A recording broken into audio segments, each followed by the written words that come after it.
Good evening, everyone. We're going to get started.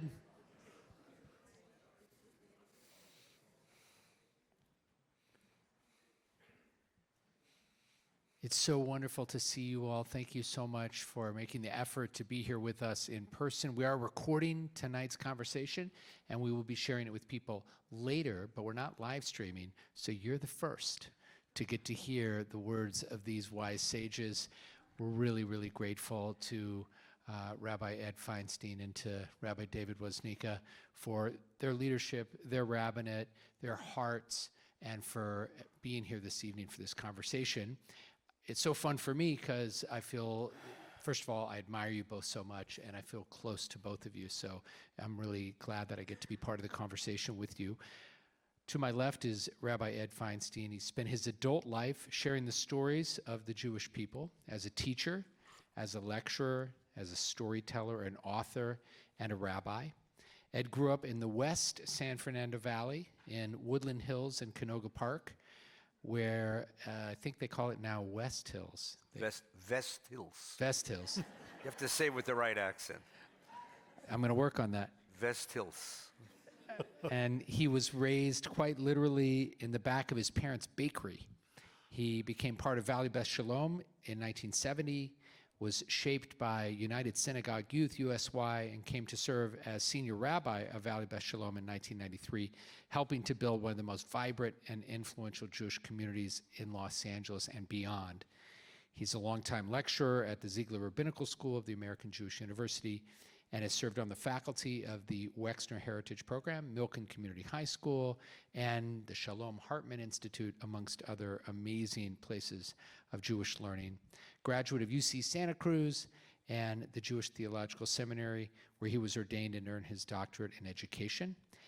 He's also the author of many books, including Tough Questions Jews Ask, Capturing the Moon, which I use regularly whenever I'm looking for a great story to tell kids in our early childhood or our religious school or our day school. I just love it. And In Pursuit of Godliness and a Living Judaism, an intellectual biography of his mentor and teacher and friend, Rabbi Harold Schulweis. And we're just so grateful for you being here. I've gotten to know you. We live in the neighborhood, not too far from one another. Right. And I've gotten to know you and Nina, and spending time with both of you has been an absolute joy. During the pandemic, every now and then, they had a walking group, and they'd swing by, come up Firmament, and pick me up, and I'd hoof along with you, and we'd keep our social distance and have our conversation. So, Eddie, you are a rabbi's rabbi, and just so grateful that you're here with us tonight. Thank you. How about a round of applause for Rabbi Ed Feinstein? My goodness. There'll be more later, I'm sure. And to my right is Rabbi David Woznica, whom I've worked with side by side for 14 years now, and probably sometimes feels longer than that to you. I hope not. But we have a great deal of fun together, and I'm so grateful to have you as a colleague and as a friend, and gotten to know your family. I know Beverly is here this evening, and your sons Josh and Daniel, your daughter-in-law Emily. But a few things about Rabbi Woznica. Grew up on the other side of the valley in North Hollywood, and his path to the rabbinate was anything but straightforward. He might share a little bit with us later on about many of the times he was thrown out of religious school. Thank you. Which makes his eventual life in the rabbinate all the more meaningful. Grew up at a .REL right here in Los Angeles. Before coming to Stephen Wise Temple more than 2 decades ago, David was on the clergy team at the 92nd Street Y in New York, where he was known throughout the country for an amazing adult education learning program that he put on there, and his unbelievable dialogues that he had with leading Jewish intellectuals and others outside of the Jewish community who had important things to share with that 92nd Street Y community and really more broadly with the world. Here at Wise, he's loved as a teacher, as an amazing sermonizer, as a gifted rabbi on so many levels. And I'm just so grateful, again, to be your colleague and for your friendship. And thank you, Rabbi Woznica, for putting this evening together and giving me the opportunity to ask some questions of the two of you. But because especially you guys grew up on opposite sides of the valley at almost exactly the same time. I'm not going to say who's older and who's younger, but let's just say you're within about 18 months of one another. Correct? Youth has no respect for their elders. I just think it's really amazing to hear these different stories. And what's also interesting is I found out that growing up, you didn't know each other. It's not like your paths had crossed along the way. I also got thrown out of Hebrew school at Adad Ariel, so it's. I went to Hebrew High there, and my name is still carved in desks. You'll see, all over the place.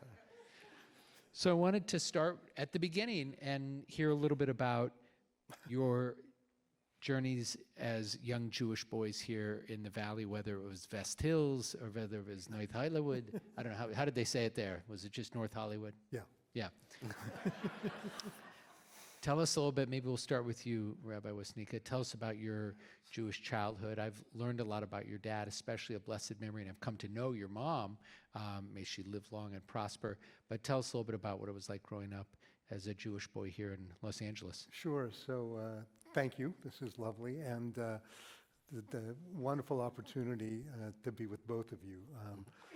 As Rabbi Zweiback said, I grew up here in Los Angeles. I'm the oldest of 3 children.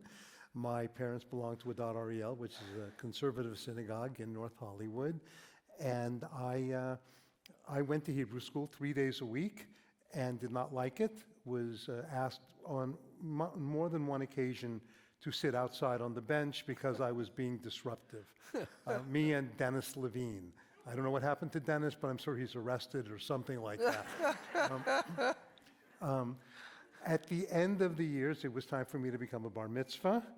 I had 0 interest in becoming a bar mitzvah. My parents insisted, God bless them. They had the temerity to think that they knew more than a 13-year-old. I know that's revolutionary. They were correct. The problem was I had been thrown out of school so often that the Hebrew was so difficult for me, and I only prayed for one thing. My bar mitzvah was on April 6th. I only prayed that the fewest number of people would attend. That is all I cared about. Unfortunately, at so many levels, April 4th that year, Martin Luther King was assassinated. Everybody comes to shul to hear what the rabbi is going to say. So this pimply-faced, completely awkward kid was hoping for 150 people. There's 1,500 people in synagogue. Anyway, I went on to confirmation, and I missed so much that I had to sign a contract to go to seminar, which was the year after confirmation. I did, and again, my parents really insisted, really pushed me through. That was a more positive experience, but I dare say, and this has shaped my thinking a bit, that among the entire class in seminar, maybe 30 kids, if they were to say which 2 do we definitely think will not become a rabbi, I was one of the 2, which just shows you never know in life. You really never ever know in life, because I really came to love Judaism, obviously, and became not only my life, but my passion, and the 2 were not separated, and I'm very fortunate that we can talk about the road to the rabbinate perhaps a little bit later, but those were my beginnings, and I'm very grateful to my parents and those who shaped my lives. And last comment, I was invited back to Adad Ariel about 20 years ago to do a weekend of speeches. They had the Rabbi Aaron Wise of blessed memory. He was one of the main rabbis there. Scholar in residence, and the first thing I did is I walked onto the bima, and I said, I owe all of my Hebrew school teachers an apology. Please forgive me. Forgive me. I didn't know better at the time, but in retrospect, thank you very much. I want to hear from you, Eddie, in just a moment, but one thing I was thinking about as you were sharing that, because you've shared some of that with me as we were preparing for this evening, and over the years, some of those stories.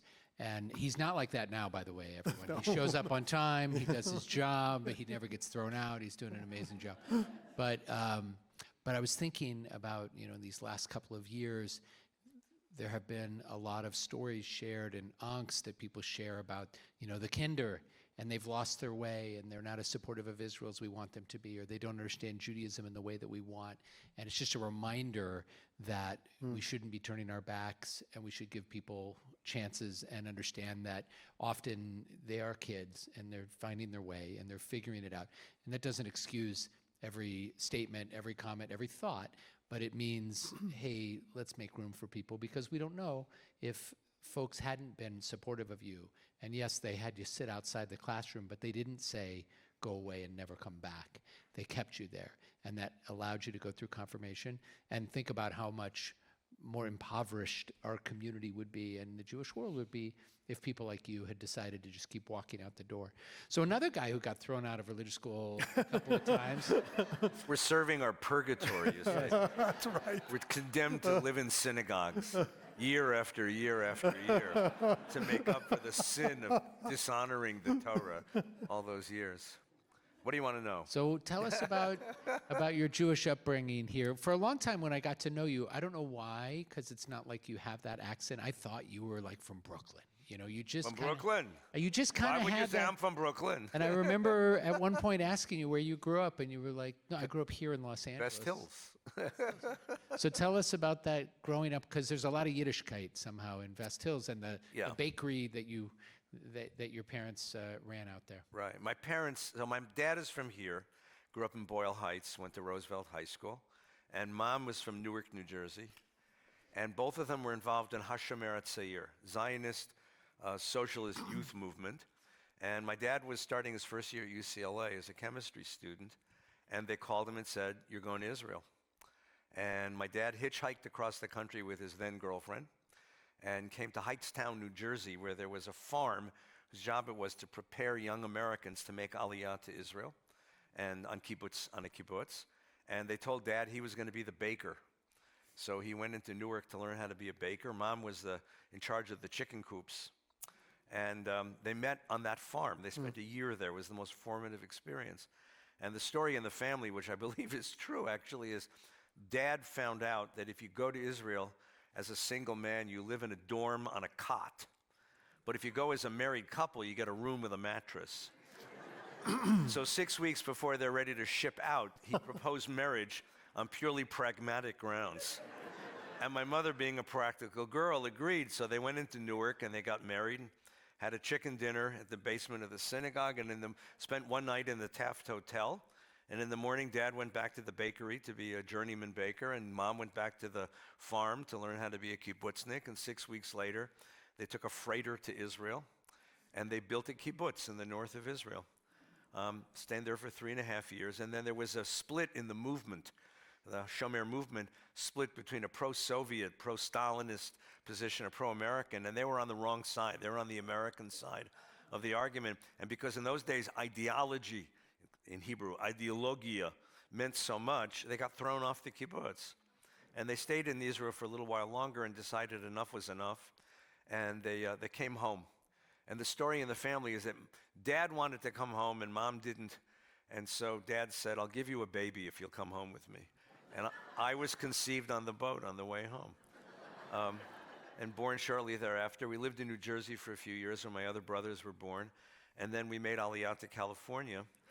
And Dad was working as a baker. He worked at Cantor's. Remember, Cantor's? Yeah. So there's a beautiful bakery. Even now, there's a good bakery there. And he was making very little money because he was a working guy. So they looked for a house where they could raise 4 kids in a suburban neighborhood, and the only place was way out in the West San Fernando Valley, Valley Park. It was the second development out there. Mom loaded us in the back of the station wagon one afternoon. She made 3 stops that day. She dropped us at the public school. She went to go look for food for dinner, and she went to go and look for a shul. And there was a small group of families that created a synagogue called Beth Kodesh, which then became Shomrei Torah, which then became Hamakom, and who knows what it's going to become next. And that's where I grew up. And I went to, Mom and Dad had a home which was a kibbutz. Our home was a kibbutz. No one owned anything, right? Clothes, shoes, baseball mitts, it was all owned collectively. And very, very Jewish culturally, but not religious. And the most religious thing we did is that Friday night was Kodesh, was holy. You had to be at the table 6:30 Friday night. And Mom would come home early and she would cook. She wasn't a good cook, but she cooked a lot. And she served it kibbutz style in big blue plastic bowls. Dad came home early, showered, shaved, came to the table, rested, and we would have dinner. And then Dad would ask a question. And there was a discussion at the table. And these discussions ranged from everything. Remember, there was a war in a place called Vietnam. And to my joy, I was invited to participate. And the question was, does a Jew who has enjoyed the liberty of this country owe military service to a country in a war that we didn't see the purpose of? So this was debated at the table. And their rule was you could go out afterwards. So my brother would go out to football games, and I used to go to VBS because that was a great place to meet girls and to hear Harold Schulweis. And the other rule was that you could bring anybody to the table you wanted to bring, which I found out later was my parents' sneaky way of learning who were the girls we were dating.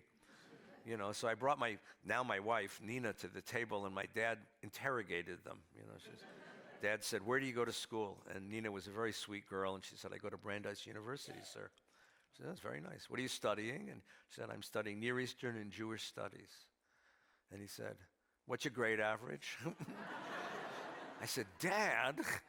So Nina, my wife, had the highest recorded grade average in that department in the history of the university, even to this day. It says 396 out of 4. And guess what he said next? "And if you'd studied a little harder?" I said, "Dad, what are you doing? I love this girl." But this is what I meant. But this was a place of conversation. And it was such a virulent, vital conversation that even my non-Jewish friends would come to the table on Friday nights to eat dessert, because they owned a bakery, so there was a good dessert, and to discuss. I went off to college to Santa Cruz when I had long hair and strange ideas. And I would call home on Friday night, and Mom would say, "Oh, Bobby's here." Bobby Kwan was my Chinese best friend from high school. Today he's a big federal bankruptcy judge in downtown LA. So Bobby is at the table. I put him on the phone. I said, "What the hell are you doing in my house?" He said, "Well, they don't have challah in my house." I said, "Oh, making kiddush, gotta go," So it was this place of ideas. And that's partly how I got into this, because I had lots and lots of ideas. That's right. And lots of questions. And Harold Schulweis was the rabbi that we gravitated toward. And I went to him at one point when I was in college, and I said, I love Judaism. I have too many questions to be a rabbi. I don't have deep belief. Lots of questions. He said, "That's great. That's what you need." He said, "Your questions are more important than the answers that people think they found. You have questions, you belong." And he talked me into becoming a rabbi. And every morning I wake up and I sometimes I praise him, and sometimes but he was always a man of great questions and great ideas. And from my dad's Friday night table to Harold's pulpit, that's how I became a rabbi. David, you had very long hair too. I did. I know about that. You still have really nice hair. I just want to compliment you. Thank you. I once had. I've seen some photos of Rabbi Woznica back in the day, and yes, it was quite impressive. I wanted to ask you just to maybe say a word or two about your father, because I've heard you speak about him and his journey to America as a survivor of the Holocaust. And when I was in Poland a few years ago, you had told me about the town that your dad came from. And I remember there was one point we were on the bus and we went right by the sign, and I grabbed my phone, got a quick picture, and sent it to you. Yeah. Tell us about your dad. So interestingly enough, we grew up in similar, because my dad owned a service station on Moore Park in Whitsett ultimately, but sort of a middle income home. And I will share a little bit of history, but it's interesting that you and I both have very wonderful memories that our parents created for us Jewishly. Right. So that when we got to the age in life where we began to ask questions, there was a curiosity. And I always say to parents, one of the most beautiful, important things you can do for your children is create beautiful Jewish memories. Intellectually, you can begin at another level in life. Mm-hmm. My dad was born in a town called Częstochowa, Poland, which is about 60 miles southwest of Krakow. He was one of 6 children. His father was a costume jeweler. When he was 13, the Nazis invaded his home, and he and his siblings were put into a ghetto, Częstochowa ghetto. At some point, maybe 2 or 3 years later, he was taken to his first of what would be 3 concentration camps, Dora, Buchenwald, and he was ultimately liberated from Bergen-Belsen on April 14th, 1945. April 15th, I would think of, one day I want to write an article that for April 15th, most of us, it's tax day. For my dad, it was Liberation Day. He rarely spoke about his experiences unless I asked him point blank. At some point, I asked if it would be okay to go back to Europe, and he had no interest in ever setting foot in Europe. He said, yes, of course you can go. And I was living in New York, and my wife and I, this is before the internet, I called the Library of Congress to get a map of the city that he grew up in. And I had his address, and we drove in a rented Opel to the apartment building that he and his family lived in. It's funny, I for many, many years didn't speak about my father. I didn't want people to think I fell in love with Judaism because of my dad's horrible experiences. I fell in love with Judaism because I love Judaism. And I think it has something extraordinary to give to the world. That said, I'm sure it had a tremendous impact on my life. And once someone asked me, did I feel that it was a burden to be the son of a survivor? I said, no, I've always found it to be a privilege. And I do. I found it an absolute privilege, to be the son of a survivor. And I feel that every Jew, every time I do a mitzvah, every time I can inspire a Jew to fall in love with Judaism or be a little more Jewish, I sort of feel like we're winning that end of the battle, doing what I can do. One of the things, my mother is a Sephardic Jew from Atlanta, Georgia. They met here in Los Angeles. My dad, after the war, after he was liberated, played professional soccer in Frankfurt, earned some money to come to California, met my mom. Actually, first was in New York, then California. And the Ashkenazim, I always say, have their very strict kosher laws, what you're not allowed to eat or not to eat on Passover. And the Sephardim have very different laws about what you're supposed to eat or customs, what you're to eat on Passover. And I always say in our house on Passover, we ate nothing at all. But both of my parents had tremendous impact on shaping my identity, and I didn't make it easy for them until I got older. Well, I'd love to hear about that journey from having this beautiful upbringing and families that cared for you to the rabbinate, because that's not an obvious one, and not every Jew who is connected to his or her Jewish identity decides ultimately that path. And I know for every one of my colleagues with whom I've ever had this conversation, there are certain common places, certain commonalities, and also there's always something unique that happens, something serendipitous, often a mentor, someone, a guide who comes your way. So you've already mentioned Rabbi Schulweis, but tell us about your decision ultimately to become a rabbi and the role of any of those people who really helped inspire you to that. Long hair, so the generation of the 60s had a vision that we could remake the world and do it better. And it was difficult.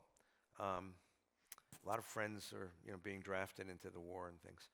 And then I went to Camp Ramah. And at Camp Ramah, I got the permission to build, at least in a microcosm, that society that I dreamed about. And I just reveled in that opportunity. Here was 100-something kids under my jurisdiction for the summer, to create a community of care and compassion, to create a community that was concerned for the earth, and a community that was concerned for spirituality, and to imagine what Jewish life could be. And Ramah, for me, was this place where I was given permission to reorganize the universe and create the ideal Jewish community. And I had so much fun doing that. I had so much joy and so much accomplishment. And the frustrations were really good frustrations, because they sent me back to go and learn and deepen. I wanted to know how to do that. I actually didn't go to rabbinical school to go to rabbinical school. I finished UC Santa Cruz, and I had been learning political philosophy and general philosophy, and I had learned politics, and I had learned sociology and psychology. And I wanted to know Judaism with the same sophistication that I was taught philosophy in school. So I decided, met all of the faculty members at what was then called UJ at Ramah. So I called Elliot Dorff and I said, I want to learn. He said, come to school. I said, I want to be a rabbi. I just want to know what rabbis know. So he said, come to school. So I went to school, and about halfway through my second year, he said, you know, you're paying all this tuition. If you get into the Reb school, it's free. So once again, my father's practicality. You get that, Misher? My father, the socialist, says, do it, for God's sake. So I joined the rabbinical school. But my ambition was to be an educator. So when I got to JTS in New York, I did several years here, and then in Israel, and then in New York City. Right across the street from where I was going to school was Columbia University's Teachers College. And I started taking classes there and really enjoyed the vision of what American education could be. Lawrence Kremen was the president of the school, and he taught wonderfully, and other professors like him. And that was my ambition. So my first job out of school, I was a day school director in Dallas, Texas, which is a great Jewish community. I never thought I'd end up there. I came here and interviewed here and had lots of jobs here. But I went to Dallas, and they invited me to sit on the bima for my practice Shabbos, right? This little girl gets up and has her bar mitzvah. She said, I just want to welcome y'all to my bar mitzvah. And y'all going to find the Haftorah on page 828 of the Hertz Chumash. Baruch atah. And I said, wow, these are really interesting Jews. And then the vice president of education of the shul became a very dear friend of mine, Mr. Kaufman of blessed memory. Guy gets up, and if I tell you he's the VP of the Dallas synagogue, that's what he looked like. He's about 6'6", wearing a Western cut suit with a string tie, snakeskin boots, and he takes off his shtreimel, his Stetson shtreimel, and puts it down and he puts his arm around this little girl and says, honey, y'all brought your family a whole lot of nachas tonight. And I said, I love these Jews. I just love these Jews. So we moved to Texas, and I spent 8 years in Texas building this school and had a great joy. And then David Lieber of blessed memory, the president of the university, invited me to come and run Camp Ramah, which was the one job I didn't like in camp because you have to deal with problems. And then in 1993, Rabbi Schulweis invited me to come. So I'm still a work in progress. I'm still deciding what it means to be a rabbi. I'm still not sure I'm good at this. We'll figure it out, you know. But I still can talk like that. So y'all ever going to Texas, you call me. I'll tell you what you're going to say, what shul you're going to go visit, okay? Well, I can't speak on behalf of congregants of yours at Valley Best Shalom. Raise your hand if you're a VBS member, but I think he's done a pretty good job, right? Yeah, it's turned out. And like I said... Amen, brothers and sisters. Can I get an amen? Yeah, see, people at Wise don't know how we really pray, you know. So, David, tell us a little bit about your journey to the rabbinate. And I know you actually also started right across the street, but took a slightly different journey along the way to ordination. I did. So ironically, I think because I was so skeptical, almost cynical, I think it made me hopefully a little bit of a better rabbi, because I asked so many of the questions that people who say, I have no interest in this, I don't see any purpose in being a Jew, I'm a universalist, I want to make the world a better place, I don't see any role, blah, blah, blah, and that's exactly how I felt in my 20s.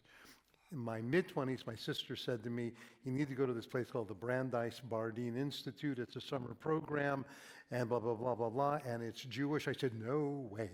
Really, I said, no way, I'm in graduate school, I'll do something else. I went, and I met these phenomenal teachers, Joseph Telushkin, Dennis Prager, Pinchas Spelly. I could go down the list of influential thinkers. So many of them saw Judaism in a way I had never learned before. They talked about Judaism in terms of ethics, in terms of making a better world. They talked about chosenness, but not in terms of superiority, but in terms of we had a role to play.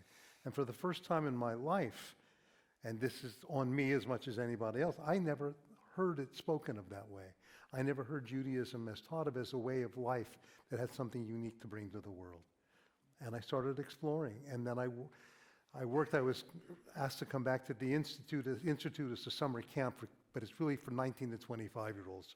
Very intense intellectual immersion in Judaism for a month. And I came back to be on the summer staff. And then A few months later, I was asked to run the program, and I ran the program for 5 years.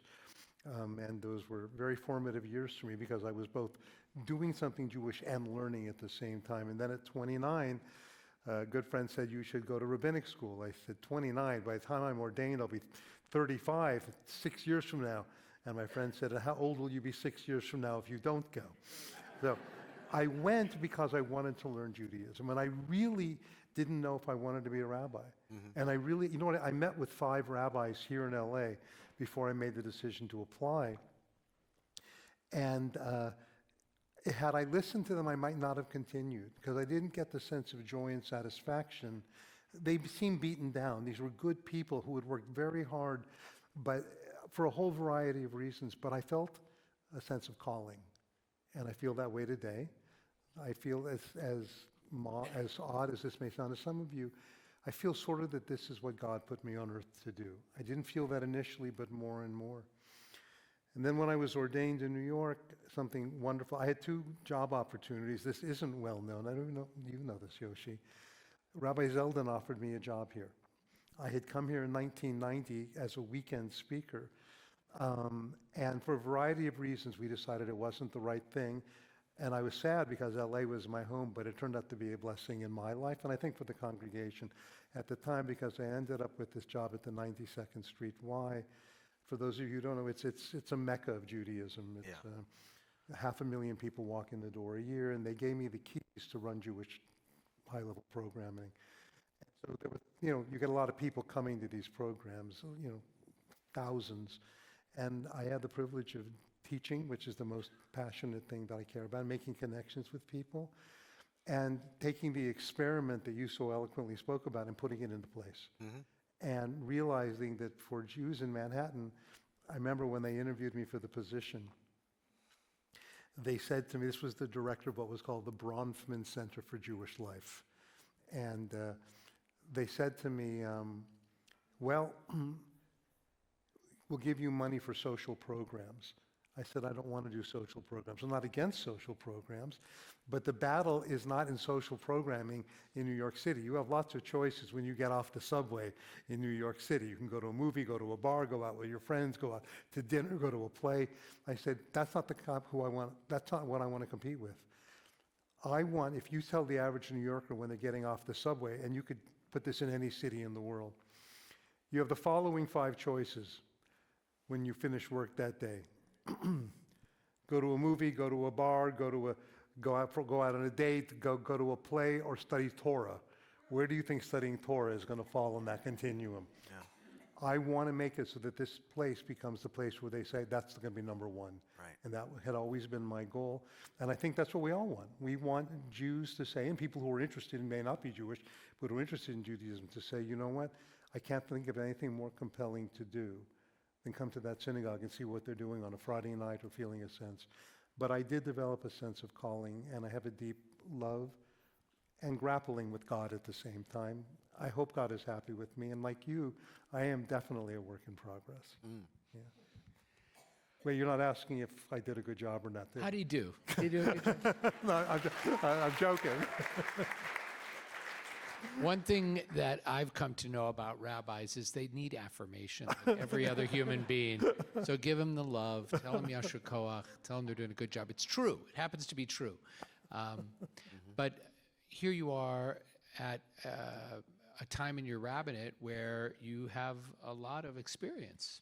Between the two of you, many decades of experience. You throw me in there, it's like 100 years of being a rabbi. Oh my gosh. Wow. And I'm asking you to look back, even as you have lots of Torah that you're continuing to teach and Torah that you will be teaching. Has the rabbinate been what you expected it to be? And what's been surprising or delightful in ways that you never expected? What do you think? Look, and my wife is here and she'll vouch for what I'm about to say. I feel so blessed to have had this life. I don't think of it as a career. I think of it as a life. First, I've been fortunate. I've worked in 2 extraordinary institutions. Right. And I've only worked for really fine people. Yeah. So that can make, it's not always what you do, it's where you do it. That's right. So that I didn't go from city to city.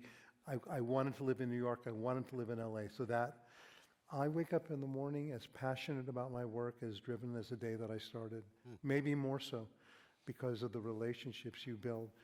I would encourage and have encouraged anybody who I think is thoughtful to do this for a living. You get to spend your life teaching people about God, Torah, and Israel. They say thank you, and you make a living doing it. And it isn't to say that I would not have enjoyed other things, and when I hear of the careers of so many people, I always think that they're interesting. But I can't think of anything more interesting, more fascinating on any given day. You never know what's going to happen. You get to share in the ups and downs, the joys of life. You get to learn, you get to study, always thinking with whatever I'm reading, how can I share this with the congregation? You are in the most intimate moments of family lives that you never, sometimes don't feel prepared for, and take a step back and a willingness to say, I don't know. It's humbling, and it's beautiful, and it's holy. I feel absolutely blessed. That's a beautiful statement. Thank you. Was it? Yeah. There's a line from a song from my generation. I think it's Elton John and Bernie Taupin's line. I thank the Lord for the people I have found. Yeah. And I've been incredibly lucky. I mean, if you believe, there's a quality of providence to this. That's right. That my placements have been so positive, and the people I've run into in these places have been so incredibly generous, forgiving of my Mishigas, kind, welcoming, compassionate. Starting out as a rabbi in Dallas, Texas was an incredibly wonderful opportunity because people in the South have reverence for clergy. And I found such welcome and forgiveness for my eccentricities there. I discovered a great thing, by the way, because both of us had this, we came from that generation of long hair and suspicion of authority, which is why neither one of us want to be rabbis at the beginning. And I made this amazing discovery. I was an educator. I was running a school, loving teaching kids, loving telling stories. But I discovered that if you get a haircut and put on a coat and tie, you can say any damn fool thing to people, and they're going to listen to you. It was amazing, you know? And I discovered the power of the pulpit. Right. And the power of the pulpit to change people. And it's frightening too, right? Because Oh, of gosh. that. You know, Because they call you 3 years later and said, you said this. Yes. Right? And God forbid you say something that isn't right. Yeah. I think about that all the time, or teach something that maybe isn't appropriate or isn't accurate. Right. And then, you know, to have met teachers. So again, when I was young, during the Vietnam War, Jewish Theological Seminary, the conservative seminary, had a policy that when, it was all men back then, when you graduated seminary, either you went into the military as a chaplain, or they sent you someplace where they needed a rabbi. And because a bunch of guys didn't want to go, particularly go to Vietnam, they all came to LA. And a whole generation of these young, bright, powerful, minded, imaginative rabbis came to Los Angeles just when I hit adolescence. Elliot Dorff, Sheldon Dorff, and Stuart Kellman, and their spouses, by the way, who all would have been rabbis had they ordained women back then, with Vicky and Gail and Marlon and Ron Levine and Bob Wexler, and all of these young rabbis, Joel Rembam, Moshe Roth. I can go through the whole list. These guys were young guys filled with idealism and imagination, and they were available to us as kids, and it was just remarkable. And then growing up, you know, through this career, finding people along the way, I got to study with the greatest minds of this generation. I got to spend a lot of time with Harold Schulweis, who's remarkable. I got to spend time with Shai Zeldin, who is remarkable. I got to spend time with David Hartman of blessed memory, and I'm close to his son, Daniel Hartman. I got to spend time with Yitz Greenberg, who was a remarkable teacher of Torah. And it was almost providence that I crossed paths with these remarkable teachers and had chance, as you did, had a chance to listen to the way that they conceived of the Jewish world and to understand that they also had questions and that their questions did not disqualify them from real leadership in the community because it's an age of questions. Yitz has written, how can you believe in God and not have questions after the Holocaust? Hartman taught us to question Israel and everything in Israel. He was there in Israel, devoted to Israel. So it was a marvelous kind of experience. And on the macro level, to be able to speak to the community and teach, which is what I love to do. And on the micro level, as you said, like Saturday night, I was at a wedding with a beautiful couple. It was a wonderful couple because she's from a Persian background and he's from a Russian background. So that, there was vodka and Tajik at the wedding. It was wonderful. And they're crazy in love with each other, and I get to speak the words that unite them into one. Right. And to speak the words that everyone is thinking about how passionate they are, and to help them begin their lives together. It's just the most glorious experience. I want to add an anecdote. So I officiated a wedding about 2 months ago. Members of a young Persian couple, as it were. So it was a large wedding. It was in the city. And my wife and I had been invited by congregants to join them for the 75th birthday of a surprise party for her husband. And we said, well, we can't make it. It isn't, we're not going to be leaving the wedding till at least 10 or 10:30. Come anyway. So we go to the restaurant. It's in West Hollywood. And I didn't know much about the restaurant, and we're still dressed up in, our fancy clothes. And we walk in, and it's a burlesque show. I kid you not. And we couldn't walk out because it would have looked really bad. Don't tell me you saw Eddie Feinstein there. Please don't tell me you saw. That would be funny. No, my club is elsewhere. So there's women scantily clad. I didn't expect to share this story ever. I did not expect to hear that story. This is keep going though, Yeah, Rabbi. This is scantily good. clad, and there were members of the congregation there, and I didn't know where to look. And one of them said to me, are you embarrassed? I said, well, as a man, no, but as a rabbi, damn sure I am. But I just think... I bet you didn't think you were going to hear a story like that. But that's going to be edited out of the thing. But I do want to say... That's all we're going to play. It's on a loop. What are you talking about? It's in some ways emblematic of what you were saying. Here you go to this glorious moment where you're the officiant at their wedding, and then you get to be with congregants on their 75th birthday. Yes. And that's our lives, and it's unbelievably rewarding. Yeah. And Schulweis used to say to me, Rabbi Schulweis used to say to me, he said, weddings are fun, but you'll learn a lot more from funerals. Yeah, well, Funerals are very trying, of course, very, very trying emotionally. Yeah. But the idea of sitting with a family at a moment of grief when a life has come to an end and asking them, tell me about this life, and listening to the stories they tell about who this person was and how they touched the world and how they touched these people and where they found meaning in their lives, and then being able to repeat those stories back to a community and say, look at the Torah that your father, your mother, your grandparents have left you. Look at the truth that they lived by. You have to find that truth now too. It's a profound experience. It's a profound experience. And we get to do this. I mean, most folks only do this a few times in their lives. We get to do it unfortunately on a weekly basis, but you learn so much about human life and how people find meaning in their existence. There's something that I've shared with rabbinical students over the years. I had the opportunity to teach at the Hebrew Union College for a few years when we lived in Jerusalem. My family made Aliyah, and I was the head of the Year in Israel program. And I don't know if someone shared this with me or if I came up with the turn of the phrase, but it's unearned intimacy.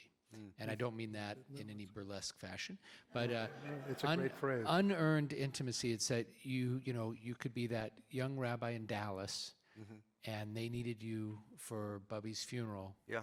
And they're going to share stories about her and open their hearts to you, and sometimes share family secrets where they'll say, don't say this at the funeral, Rabbi.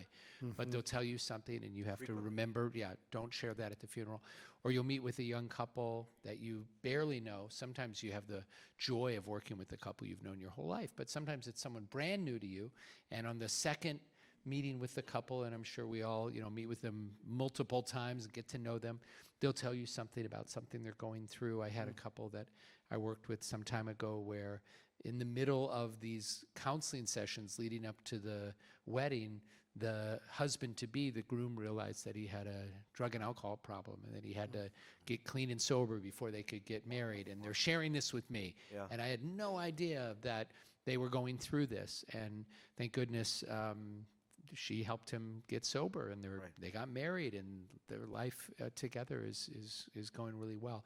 But again, that unearned intimacy where it's right there, it's one of the great gifts of the rabbinate. I want to ask you something that the Gemara loves to ask when there are these moments in the Talmud where a rabbi comes by. It's usually a kid, and the rabbi it's kind of an oracle. The rabbi will ask the kid, "What are you studying? Tell me what your verse is." And the kid will tell the rabbi a verse that he studied that day or recently. And then because of that verse, the rabbi will understand something unfolding in the world. So I'm not expecting that, and I certainly don't see either of you as those kids. But I'm wondering, what are you studying Jewishly, and maybe something that you've been studying generally that has touched you recently, or that you're really thinking about, that's shaping this moment? What are you studying? You're good. One of my great teachers was Yitz Greenberg, Me too. and Rabbi Irving Greenberg, Orthodox rabbi, kind of a renegade Orthodox rabbi. Definitely. So he fits us. Yitz, for many, many, many, many years, has been teaching a kind of Torah. And the Torah he's been teaching is his idea that we are in a third age of Jewish life. The first age being the Bible, when God was very much commanding us. The second age being the Talmudic period, when we found God in the books.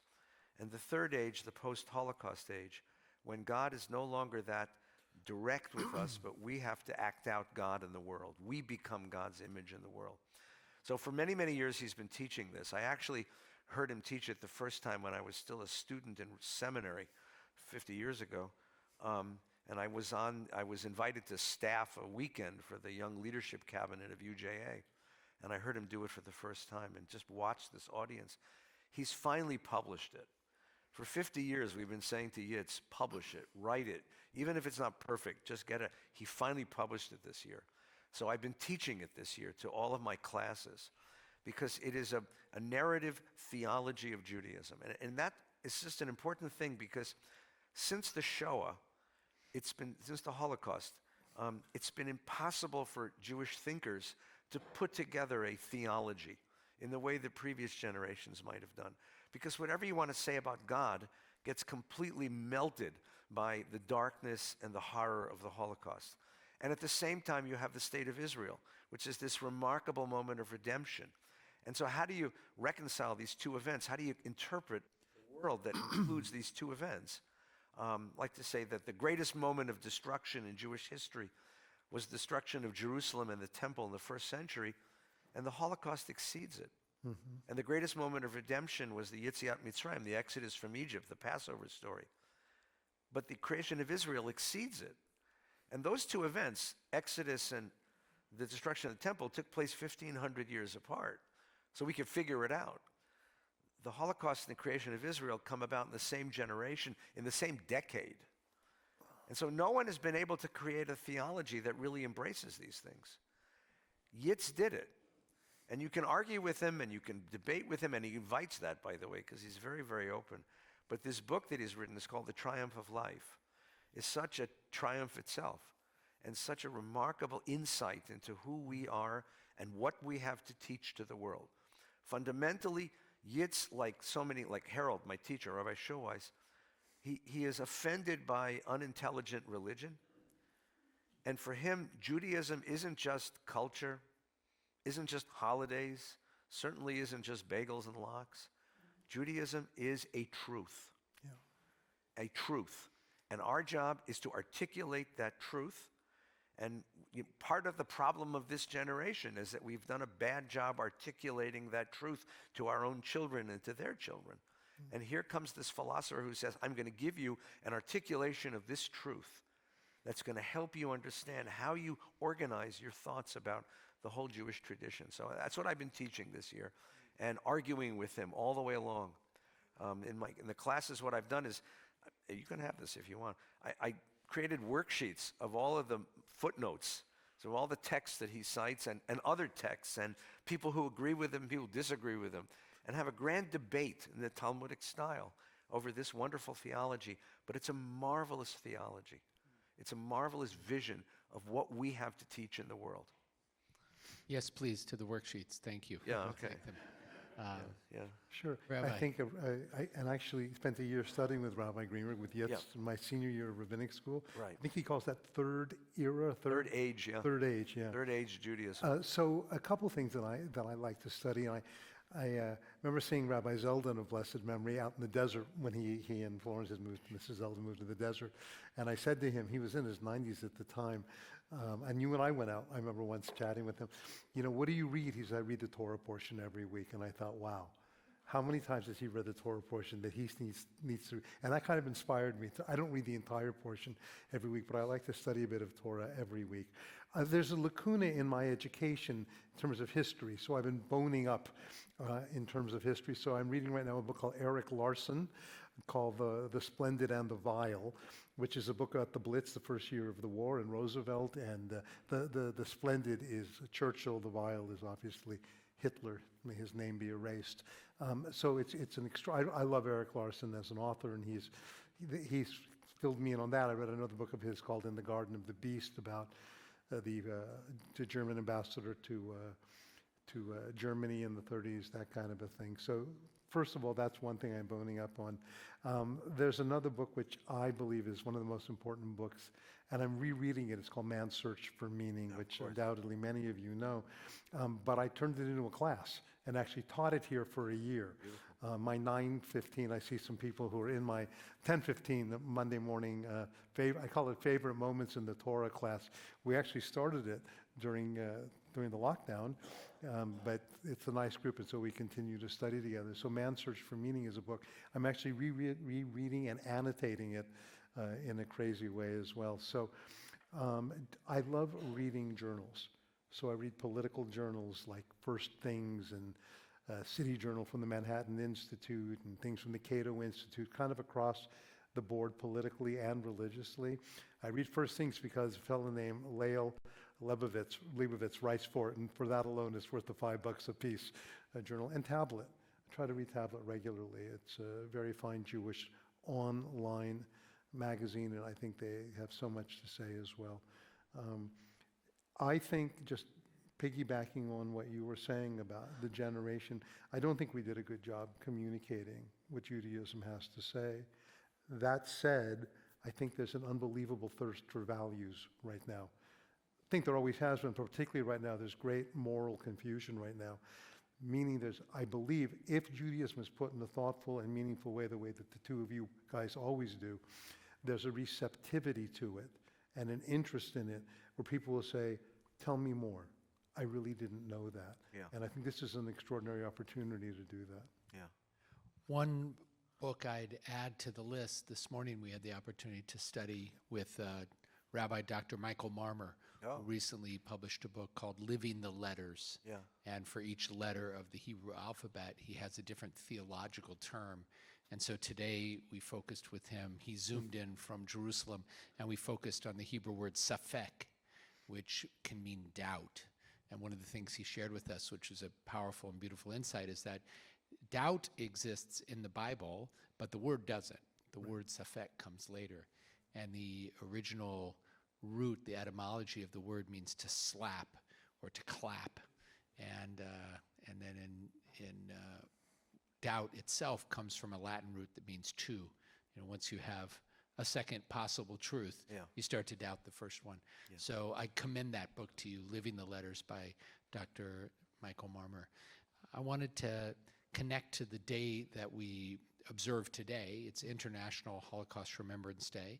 And yesterday, we greeted the news that's a strange kind of news to respond to, because on the one hand, there was a sense of relief and a breath when we heard that the very last hostage in Gaza, Ron Gvili, his body had been recovered and was returned home for proper burial. And we saw images, very powerful ones. One of my closest friends in Israel sent a little video of her taking the sticker, the hostage sticker, off her car. Right. And when she took it off, in Hebrew, when something good happens, sometimes, especially kids, will say yesh. It's a weird idiom because it doesn't really mean, but it basically means like yes. And so she pulled this little sticker off and she said yesh, and then she sent this little video to me and my 3 daughters and Jacqueline, and then I texted her back and said, can I share this? Can I post it? So I put it on my Instagram. And so there's a great sense of relief. And here at Stephen Wise Temple, when you come into the circle right at the entrance, there's that willow tree. And you might have noticed, folks who've been coming here, that we at one point had a ribbon in the willow tree for every single hostage. And then as hostages came home, we did our best to keep track, and we would take off ribbons for each hostage that had returned. And part of that was we wanted to have an ever-present reminder, but also, since this is a school with little children, we didn't want to have scary images all the time. So we thought the ribbons were a good way to do it. But today we took down the last ribbon. And so I'm thinking about International Holocaust. So I'm thinking about International Holocaust Remembrance Day. I'm thinking about this news of Ron Gvili's body finally coming home. And so I wanted to ask the two of you to respond to any of those. I know that's a lot already to try to unpack, but how are you making sense of this moment, these terrible, difficult last few years of war and pain and anger and loss, and where we are right now as a people? Oh, it's easy, yeah. Rock, paper, scissors. Right. That's like some of you remember, it was probably in one of your books, the story. I won't tell you the whole story, but the punchline is, that's such an easy question, Rabbi. I'm going to have My driver. my driver answer. Yeah. If you want the whole story, I'll give it to you later. But it's a tough one. But give us your best go. So I think Israel, we were in Israel, my wife and I, about 2 months ago. And I think Israel is scarred. How could it not be? And at the same time, I found Israelis, I often do, remarkable in their ability to be scarred and live fully at the same time. And that's just exceptional people and an exceptional country. Look, there was no winning here. The sticker was taken off, but there are 1,200 stickers which will never be taken off, and those whose lives were taken on October 7th, and 980 soldiers, something like, and for those families, that sticker remains. It's a very large sticker. It hovers over their lives. And then for the hostages who did survive, what happened to them, we can't imagine. And to use the metaphor again of the sticker, it's embedded in their lives. So I have a long memory, and I'm angry at what happened to our people, and I'm angry at a lot of things, whether it's internal issues in Israel, external and the like. And I want to celebrate, but I can't celebrate fully. So when you took down that, and there's a video of it, I don't know if it's been shown yet. So Rabbi Zweiback she took down the last one, and several of us were there. I wanted to cry tears of joy and tears of sadness because there's no victory here. Yeah. And our people are good people. Israel's a fundamentally good, decent country and deserve better. They should be looked upon as a gift to the world, with all of its foibles, with all of her warts. She's a moral beacon in the Middle East, and she's not perfect. And add to that, after what happened, the reaction of the rest of much of the world, not the entire world. Rather than sympathy and support, we often found the opposite, and there was this welling up of anti-Semitism in America in places that some Jews didn't expect it to be, and that is a whole issue of how to deal with that as well. So I'm glad she took that sticker off the outside of her car, and I hope it motivates Israel to be the best country that it can be, and we as Jews, the best Jews that we can be. Maybe we need another sticker. I have to say, one of the things I love about Israel, that even those in Israel who are upset with something that is happening are waving the Am Yisrael high flag. Yeah. That's somewhat unique to the country. Yeah. This is this strange day, this Holocaust Remembrance, International Remembrance Day. And I've never commemorated it because I commemorate Yom HaShoah, which is in April.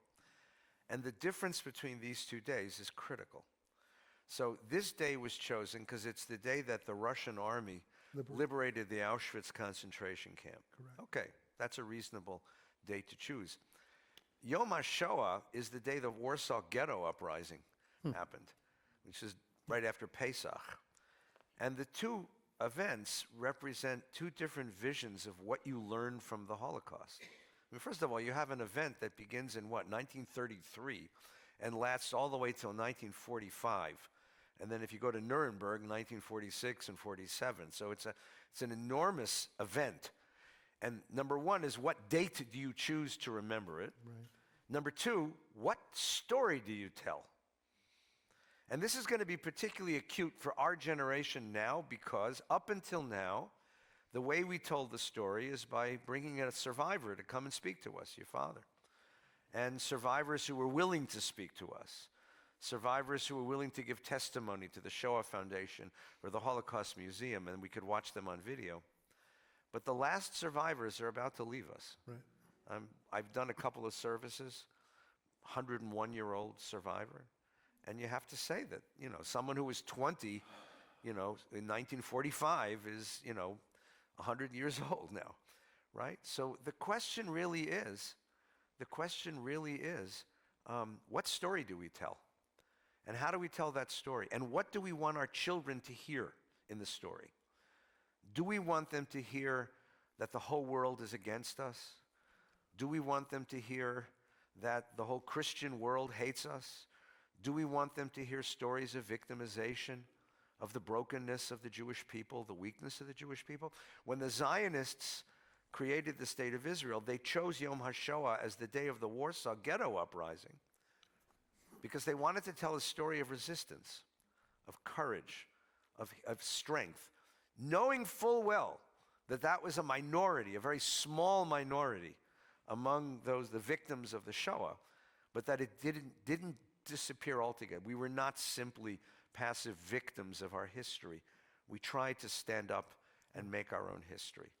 Again, my teacher, Rabbi Schulweis, chose to tell the story of Christian rescuers, for which he was castigated brutally by the community, told that he was a Holocaust denier. But his argument again and again was, if I'm going to talk to Christians particularly, and I want to give them a story, I want them to identify with Christians who fought for Jews, with Christians who saved Jews. I want them to identify with righteousness and courage.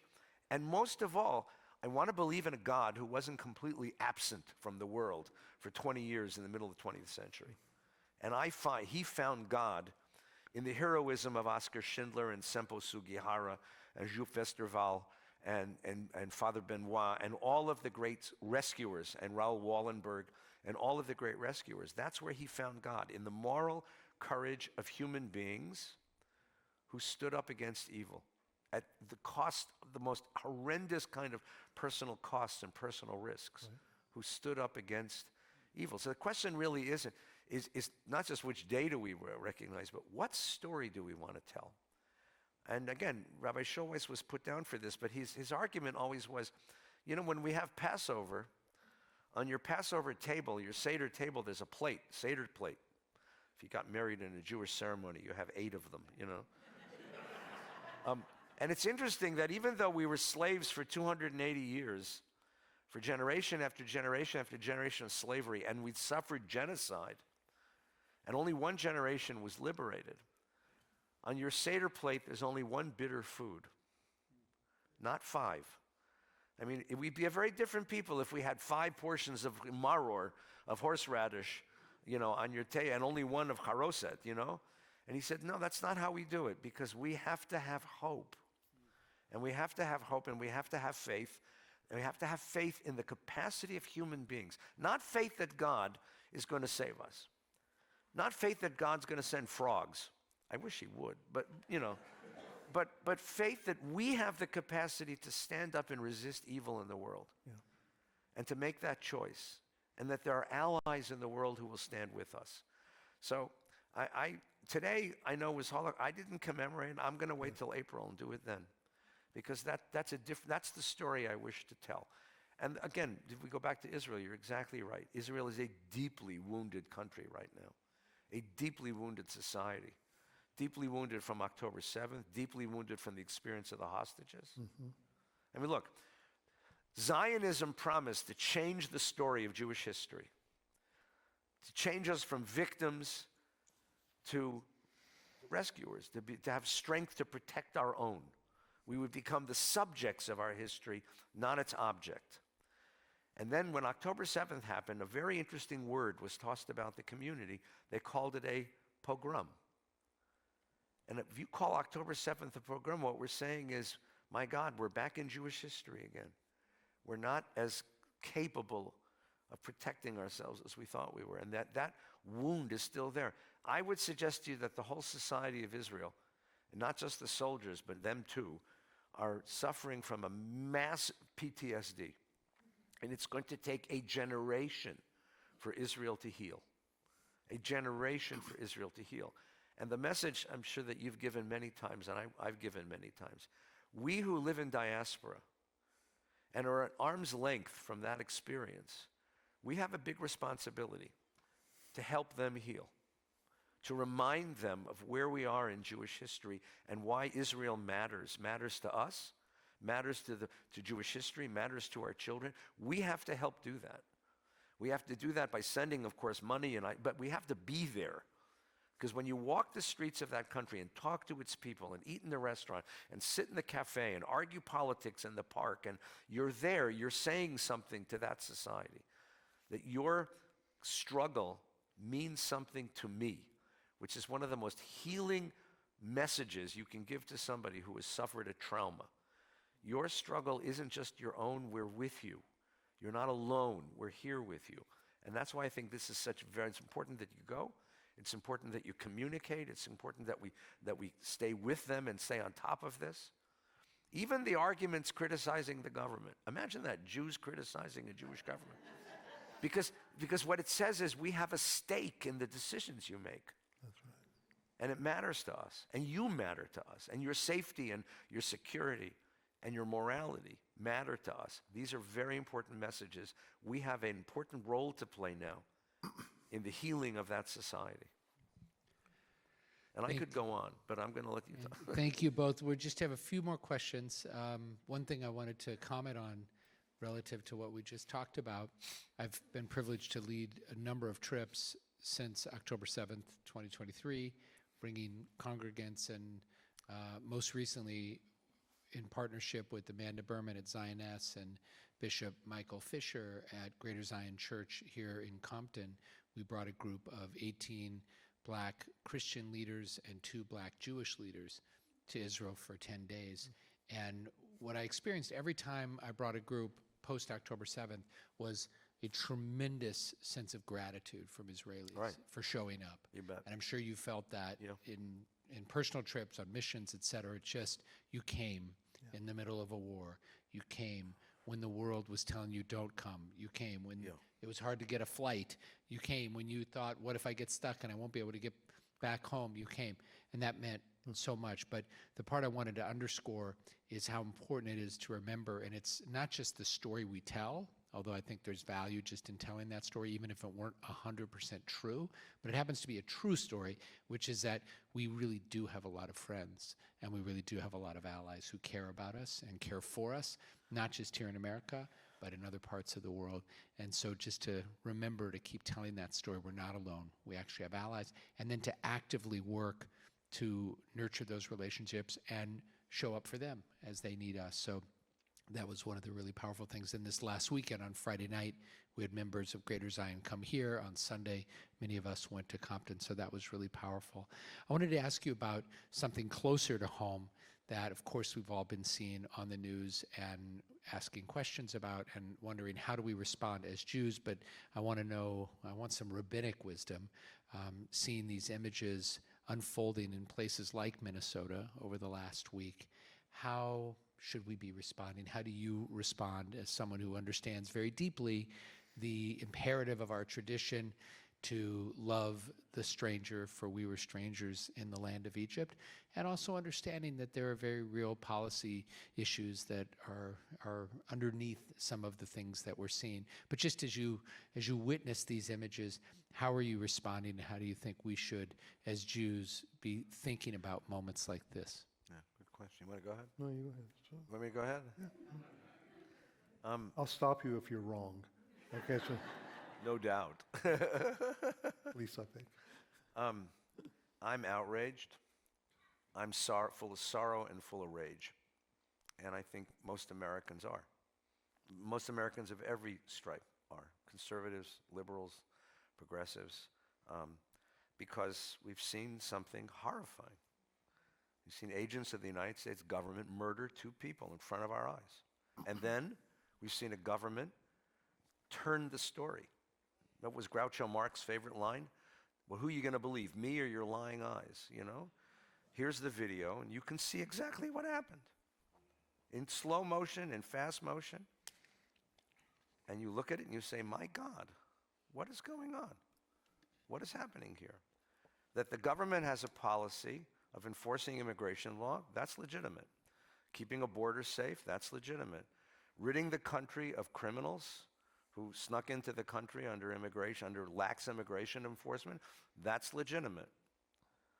But killing people on streets, masked agents of the government, pulling up in front of a home, pulling a guy out of his shower, throwing him in the back of a van, disappearing him to Uganda or God knows where. This is absurd. This is not America, not the America that I grew up in. Right? I think that we should be outraged. I think we should express our outrage. I mean, one of the questions I have, and I'm naive and silly and I don't know these things, but why do ICE agents have to carry weapons? If you know that there is an illegal immigrant who is a criminal and you're going after him, why doesn't ICE, our immigration enforcement agent, go to that place with the local police who have weapons? If they need protection, let them go with the LAPD or the Minneapolis PD or the Chicago PD. ICE doesn't need to carry weapons, right? They can go with the police department. In other words, trained officers who know how to use force. They make big mistakes too, we know that. But not like these. Not like this. This has to stop. This has to stop. Again, immigration enforcement is legitimate. Enforcement of law is legitimate. But this degradation, oppression, this cruelty. And the theory that is out there is that the cruelty is on purpose. And that's really, really disturbing. That's really disturbing. I'm still waiting for the kind of immigration reform we heard about in the last administration, which would offer a path to citizenship to those who are here illegally, with undocumented, whatever word you want to use, but who have been here law-abiding citizens, living and working and paying taxes.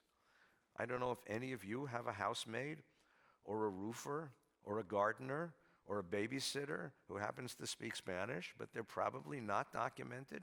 But they're here for the same reason that your grandparents and my grandparents came here, to find freedom, to find work, to find prosperity. And if they want to stay in America, let them earn that citizenship, and let's give them a way to earn that citizenship, but not terrorize them.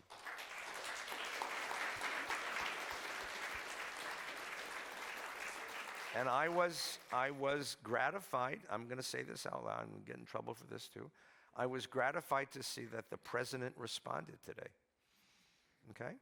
I have my mixed feelings about him, of course, but the fact is that he pulled Bonvino out of Minnesota, and he had a very long meeting with Kristi Noem to discuss these issues, because now it's become politically important for him. I don't care why he's doing it.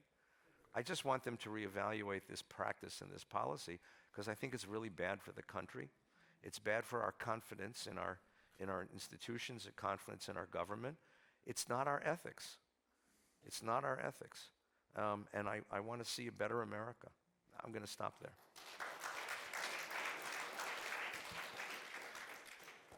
So I was reading the statistics in the beginning of this year. Something like 80% of the people who were arrested by ICE were either had convictions or had been accused of a violent crime at the beginning of the year. Now, in the last few months, it's like 5%.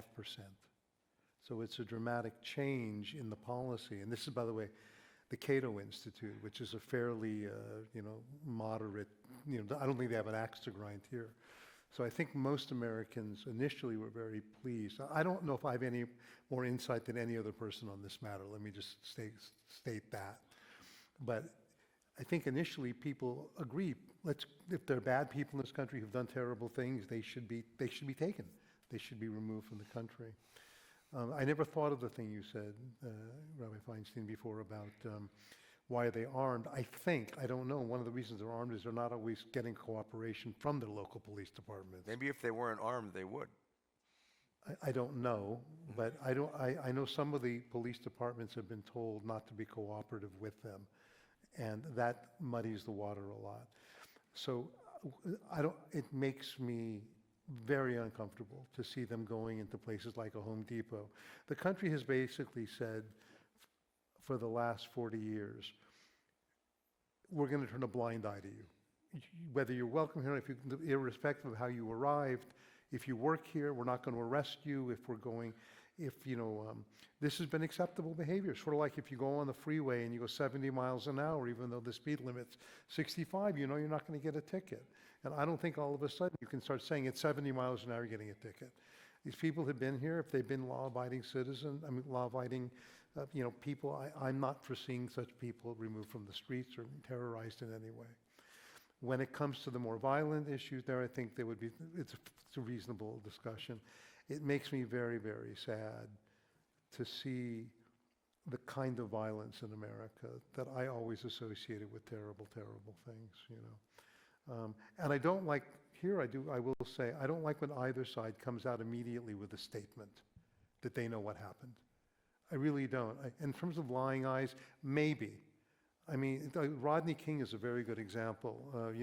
All we saw was the beating of this man. It was horrible. It was not more complicated than that, but it turned out he'd been speeding through the streets at 95 miles an hour, putting a lot of kids at risk. So I think it's important, I'm not justifying, God forbid, anything like that, but I don't want to see either side make these statements saying they know exactly what happened. They don't know. Right. That's why you have investigations. That's why you learn such things. Right.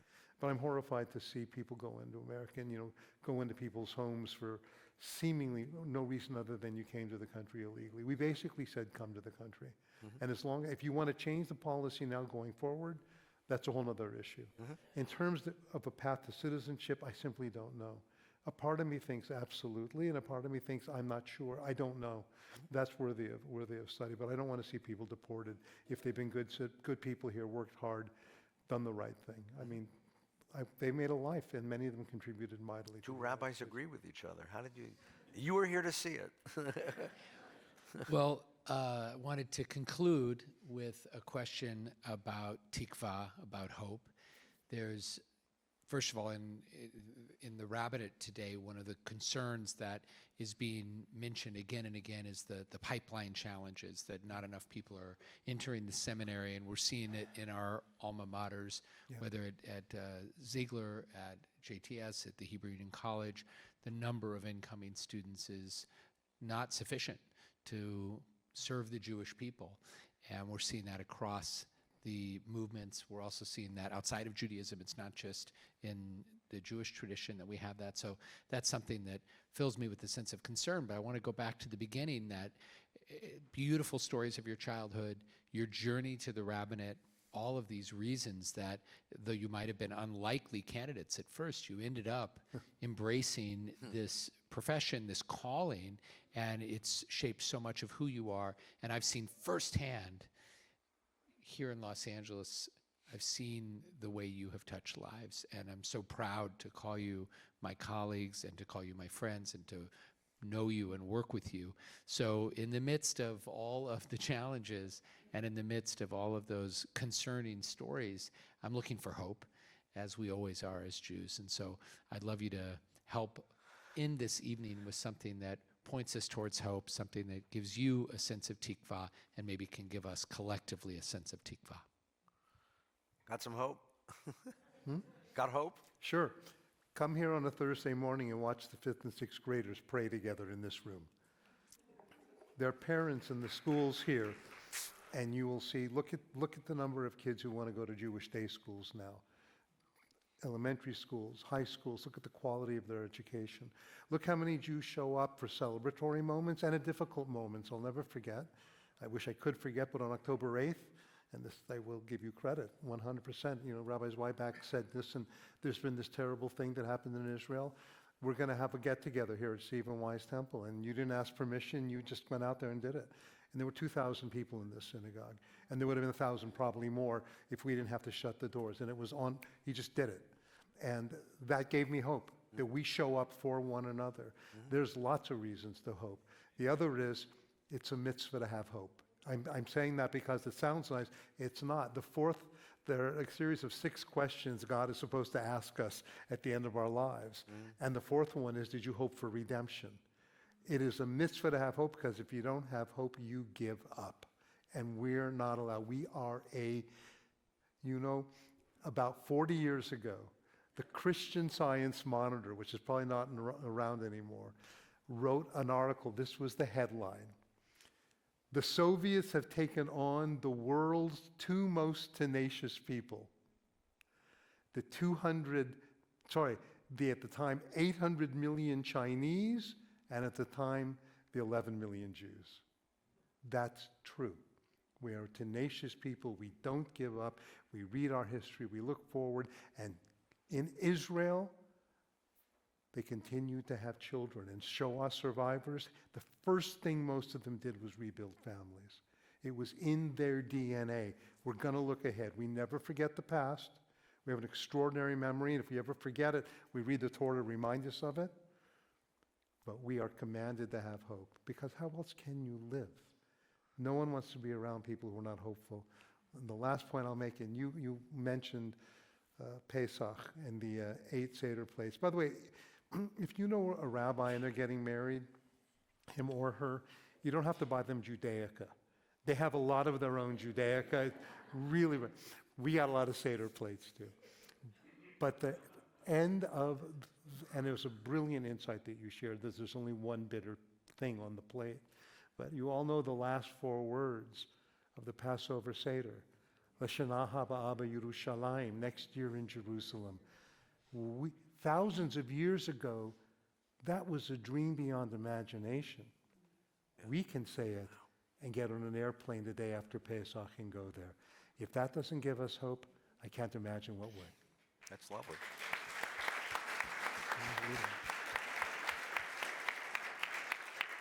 You have to know something about us if you know us, which is the national sport of the Jewish people is kvetching.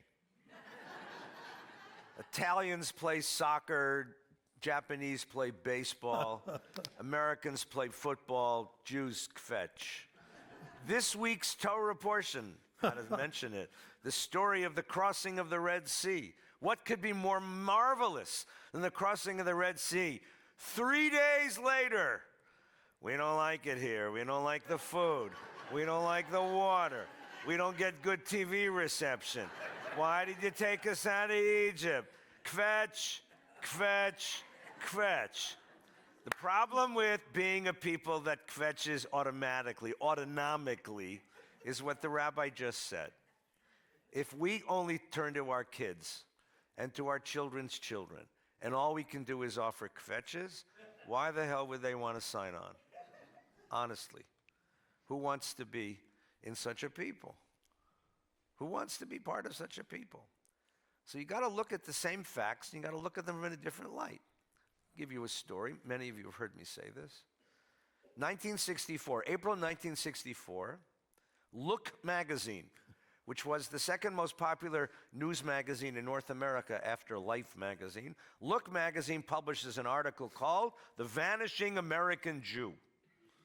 Thomas Newman, the editor, gathers up all the extant demographic data about Jews, and he applies a very famous sociological theory that says that in the third generation, white ethnics in America disappear, and it's called Hanson's Law, and he says 1964 is the beginning of the third generation American Jewry from Eastern Europe. He says, well, by 1980, there'll be very few Jews in America, and by 2000, there'll be none. Well, Look magazine's gone. And we're still here. And we're still here. Now, why is that? If you're religious, you say, because God's not done with us yet. Because we have tasks in the world. We have something to say to the world. If you're more sociologically secular oriented, you say, because there are factors in Jewish identity which are not totally subject to the laws of contemporary sociology. We are a religious people as well as a sociological phenomenon. And there are motivations within us, elements of identity that keep us holding on to each other, holding on to Israel, holding on to our faith, holding on to our background. We have something to say. We have a truth that we hold on to. And if you understand that, then you look at the whole phenomenon a different way. I mean, take what the rabbi said a moment ago. So this headline that says, there aren't enough rabbis for the positions that are demanding rabbis in America. That's a problem? What if there were too many rabbis and not enough synagogues for those rabbis to be in? That would be a problem. This is taka, what my Zayda would call Zaydnit Suris. This is good Suris. Zayda used to say, you know, Schwerze seine Yid.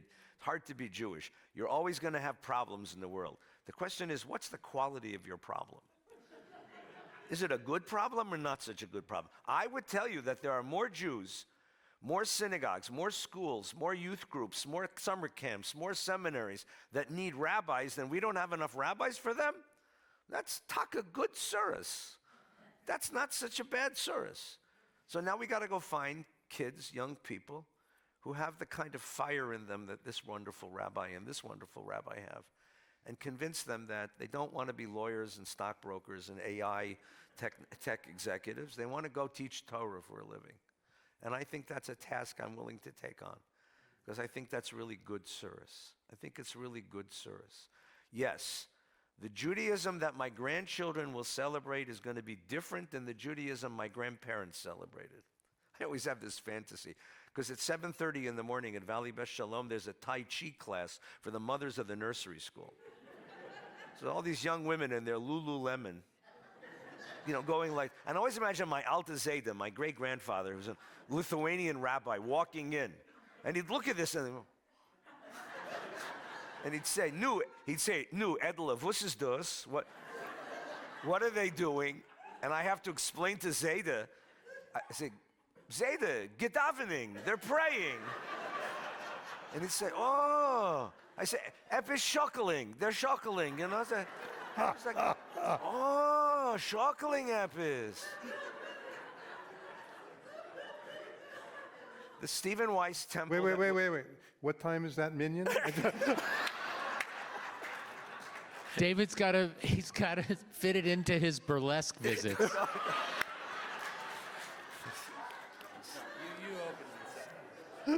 Yeah. What did the psalmist write? Marabu Masech Adonai. How great are your works, O Lord. That's what I say.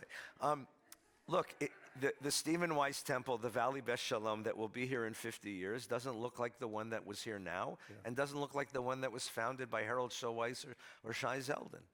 That's good. That's the way we are. It will be deeply devoted to Torah. It'll be deeply devoted to Torah.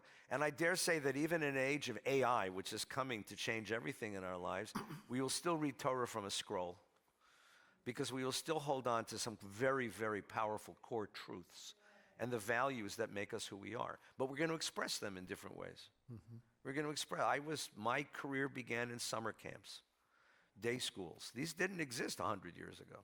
These are institutions that we created at this moment of our history because they talk to the moment of our history. The Judaism that is coming is not going to look like the Judaism that was, but it'll be Judaism, and it'll be effective, and it'll be meaningful, and it'll be touching. And those of us who are a little older, those gray hairs, we have to be ready for that. We can't stop it. One of the things I teach my rabbinical students is that they're going to ask you, how do you bring the young people into the shul? Just don't change any melody in the service, right? Don't change the melody to Adon Olam. Now you can't have that.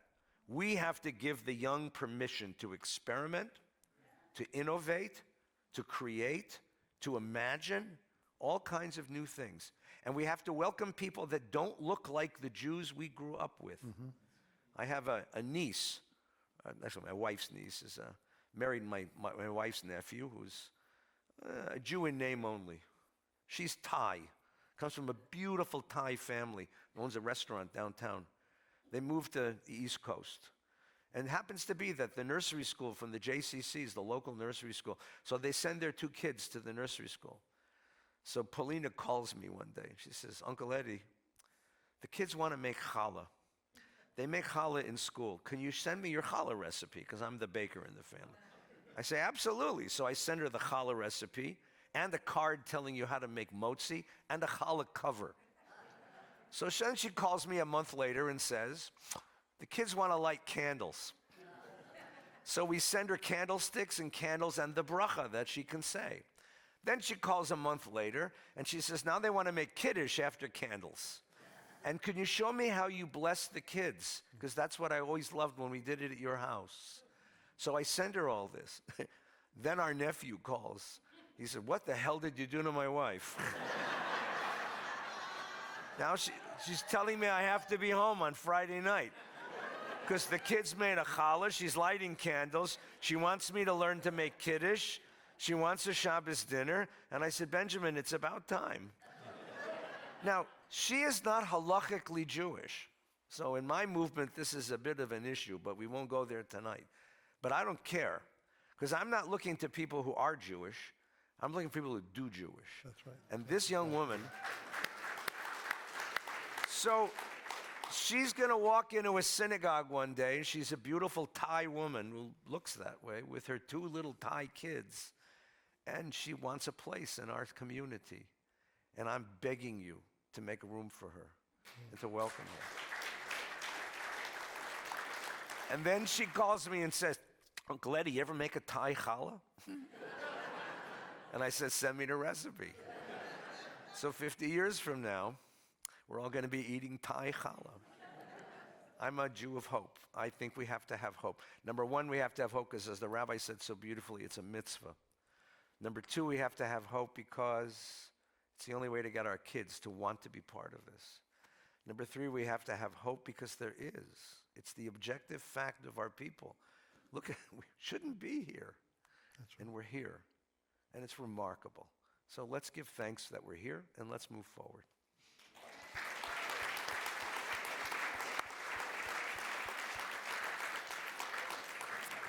I'm grateful to my colleagues, David, Eddie. Thank you so much for sharing your wisdom and your Torah and just who you are as human beings. It really is so gratifying. It's one of the things I love about our Los Angeles Jewish community, and what really inspires me day to day is knowing that I have such strong, amazing colleagues who really are here for each other. And I wasn't planning on doing this, but given what we ended with, maybe we should conclude by singing Hatikva. Would you do that with me? Yeah. Let's stand and let's think about our unending hope for lives of Torah, for lives of meaning, for community, for a sense of shared values, and a sense of shared history, and a sense of shared destiny. Ola leva penima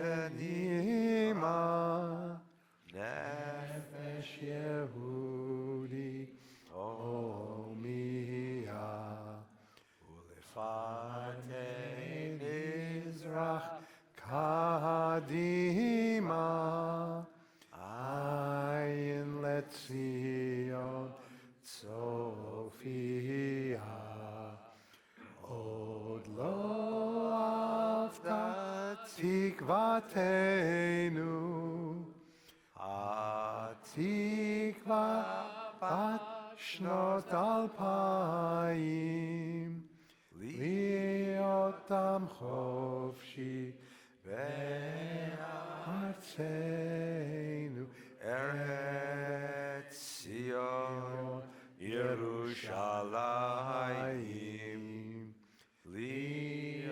tam chofshi be'artzenu Eretz Zion Yerushalayim. Thank you, everybody. Erev Tov.